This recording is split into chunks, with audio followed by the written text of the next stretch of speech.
Alhamdulillah Alhamdulillah nahmaduhu wa nasta'inuhu wa nastaghfiruh wa na'udzu billahi min shururi anfusina wa min sayyiati a'malina may yahdihillahu fala mudilla lahu wa may yudlil fala hadiya lahu.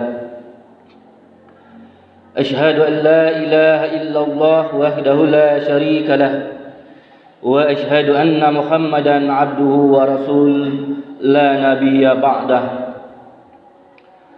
Allahumma salli wa sallim ala sayyidina Muhammad wa ala alihi wa ashabihi man tabi'ahum bi ihsani ila yaumil qiyamah, amma ba'du. Fa ya ayyuhal qadirun usikum wa iyaya bi taqwallah faqad fazal muttaqun. Qala Allah Ta'ala fil Qur'anil Karim, ya ayyuhallazina amanu taqullaha haqqa tuqatih wa la tamutunna illa wa antum muslimun. Shadaqallahul azim. Ma'asyiral muslimin wa zumratal lil mu'minin, jemaah Jumat yang insyaallah dimuliakan dan dirahmati oleh Allah Subhanahu wa taala. Lagi dan lagi sampai kita tiada lagi, dengan tak henti-hentinya dan tak bosan-bosannya kita bersyukur kepada Allah Subhanahu wa taala, karena Allah Subhanahu wa taala juga tak pernah henti-hentinya, tak pernah bosan-bosannya menganugerahkan dan mencurahkan nikmat-nikmatnya yang banyaknya tak terhingga kepada kita. Inna a'tainakal kautsar, kata Allah, sungguh kami telah memberikan kepada kamu nikmat-nikmat kami yang banyaknya tak terhingga. Mulai kita bangun tidur pada pagi harinya hingga kita tidur kembali pada malam harinya, tak henti-hentinya dan tak putus-putusnya Allah Subhanahu wa taala mencurahkan nikmatnya kepada kita semua. Saking banyaknya nikmat yang Allah berikan kepada kita, sehingga apabila kita mencoba untuk menghitung nikmat-nikmat yang Allah berikan kepada kita, niscaya tidak ada satupun di antara kita yang mampu untuk menghitung sudah berapa banyak nikmat-nikmat Allah yang Subhanahu wa taala yang kita terima. Wa in ta'addu ni'matallah la tuhsuha, kata Allah. Dan apabila kamu mencoba untuk menghitung nikmat-nikmat yang telah kami berikan kepada kamu, la tuhsuha, niscaya kamu tidak akan pernah mampu untuk menghitungnya. Kita tidak akan pernah mampu untuk menghitung sudah berapa banyak nikmat-nikmat Allah Subhanahu wa taala yang diberikan kepada kita. Untuk itu tidak ada alasan untuk kita tidak bersyukur kepada Allah Subhanahu wa taala. Tidak ada alasan untuk kita tidak taat kepada Allah Subhanahu wa taala. Tidak ada alasan untuk kita bermaksiat kepada Allah Subhanahu wa taala. Masyiral muslimin, jamaah Jumat rahimakumullah. Maka sebagai wujud rasa syukur kita kepada Allah Subhanahu wa taala, Allah Subhanahu wa taala jelaskan di dalam ayat yang berikutnya, yakni ayat yang kedua dalam surah Al-Kautsar, fasalli li rabbika wanhar. Maka atas nikmat-nikmat yang telah kami berikan kepada kamu, fasalli li rabbika, maka dirikanlah salat dikarenakan Rabbmu, dikarenakan Tuhanmu, ikhlas karena Allah Subhanahu wa taala. Masyiral muslimin, jemaah Jumat rahimakumullah, salat yang kita kerjakan merupakan wujud rasa syukur kita kepada Allah Subhanahu wa taala atas nikmat-nikmat yang telah kita terima dari Allah Subhanahu wa taala. Salat juga merupakan sarana, media hubungan antara seorang hamba dengan Sang Khalik. Di dalam salatlah seorang hamba berkomunikasi, berhubungan dan bertemu dengan Allah Subhanahu wa taala. Dia berdialog, mengadukan segala bentuk persoalan dan permasalahan hidup yang ia hadapi di atas dunia ini. Dia adukan kepada Allah Subhanahu wa taala yang Maha Esa, yang Maha Kuasa, yang Maha Kaya, yang Maha memberikan rezeki atas segala hambanya. Salat inilah merupakan hubungan seorang hamba dengan Allah Subhanahu wa taala. Maka Allah Subhanahu wa taala inginkan ketika kita melaksanakan salat, mendirikan salat, hendaknya kita melaksanakan semata-mata dikarenakan Allah Subhanahu wa taala, semata-mata mengharap ridha dari Allah Subhanahu wa taala, bukan yang lainnya. Bukan dikarenakan malu dengan tetangga, segan dengan mertua, ingin dipuji, tetapi yang Allah inginkan kita salat adalah li rabbika, semata-mata karena Allah Subhanahu wa taala. Maka dalam doa iftitah kita berjanji melafazkan inna salati wa nusuki wa ma yahya wa mamati lillahi rabbil alamin. Wahai Allah ya Rabbku, sesungguhnya salatku, ibadahku, hidup bahkan matiku lillahi rabbil alamin, semata-mata untuk dan karenamu ya Allah. Kita mengharap ridho dari Allah Subhanahu wa taala. Maka Allah mengabarkan kepada kita bagi orang-orang yang khusyuk di dalam salatnya sebagai orang-orang yang beruntung.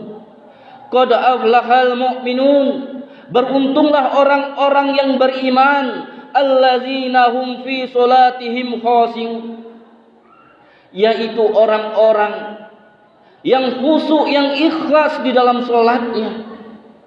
Namun sebaliknya, apabila kita tidak khusyuk, kita riya di dalam salat kita, maka Allah mengutuk, mencelakakan kita, menempatkan kita orang-orang yang salat di dalam nerakanya Allah Subhanahu wa taala.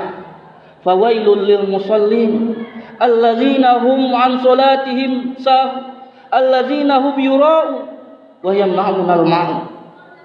Celakalah orang-orang yang salat, kata Allah Subhanahu wa taala, yakni orang-orang yang lalai di dalam salatnya, orang-orang yang riya di dalam salatnya.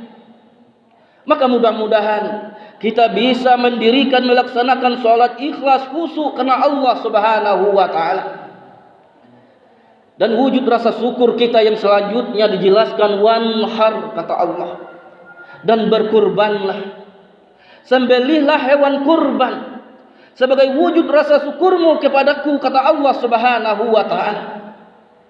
Di hari-hari tasyrik 10, 11, 12 dan 13 Zulkaidah, kita diperintahkan oleh Allah Subhanahu wa taala untuk menyembelih binatang ternak, berkurban. Maka panitia pengurus masjid telah mengumumkan, membuka kesempatan kita untuk mengaplikasikan rasa syukur kita kepada Allah Subhanahu wa taala. Maka mari kita daftarkan nama kita untuk berkorban pada Idul Adha tahun ini. Masyarul muslimin, jemaah Jumat rahimakumullah, kurban berasal dari kata yakrabu, kurbanan, kurban yang berarti dekat. Artinya dengan kita menyembelih hewan kurban, maka kita semakin dekat dengan Allah Subhanahu wa taala. Masyarul muslimin, jemaah Jumat rahimakumullah, mungkin yang jadi pertanyaan di antara kita, dengan adanya kita menyembelih hewan kurban, dengan adanya kita berkurban, apakah diri kita semakin dekat dengan Allah Subhanahu wa taala ataupun sebaliknya kita semakin jauh dengan Allah Subhanahu wa taala? Apakah kita semakin dekat dengan masjid? Apakah kita semakin dekat dengan Al-Quran? Ataupun sebaliknya? Jika sebaliknya yang terjadi, maka artinya kita belum berkorban secara esensi ataupun hakikatnya. Kita telah berkorban menyembelih hewan kurban, hewan binatang, tetapi kita belum menyembelih sifat-sifat hewaniah yang ada pada diri kita. Sebagaimana Imam Ibnu Taimiyah mengatakan bahwa hakikat kurban adalah zaban min sifatin bahimiyah. Hakikat dan esensi kurban adalah menyembelih sifat-sifat hewaniah yang ada pada diri kita. Karena sifat-sifat hewaniah inilah yang menjadi hijab, menjadi tabir, yang membatasi antara kita dengan Allah Subhanahu wa taala, yang menjadi jarak antara hamba dengan Sang Khalik. Maka ketika kita kurban, menyembelih hewan kurban, kita juga hendaknya menyembelih sifat-sifat hewaniah yang ada pada diri kita. Masyiral muslimin rahimakumullah. Imam Ibnu Taimiyah mengatakan minimal ada 2 sifat hewaniah yang ada pada diri manusia. Yang pertama adalah qiyatul haya, tidak mempunyai rasa malu. Semakin berkurangnya rasa malu, tidak segan-segannya bermaksiat kepada Allah Subhanahu wa taala. Tidak segan-segannya, tidak malu-malunya masih berkeliaran di luar masjid sedangkan azan maghrib sudah berkumandang. Tidak ada rasa malunya ketika kita merampas, mengambil hak orang lain, korupsi.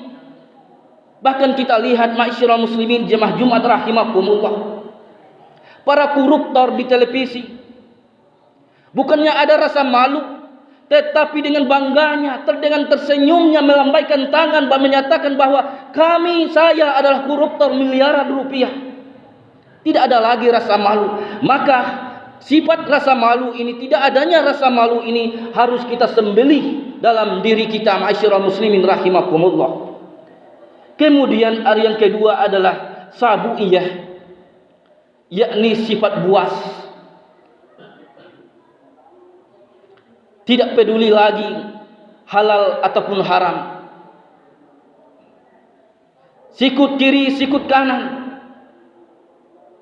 Yang penting tujuan saya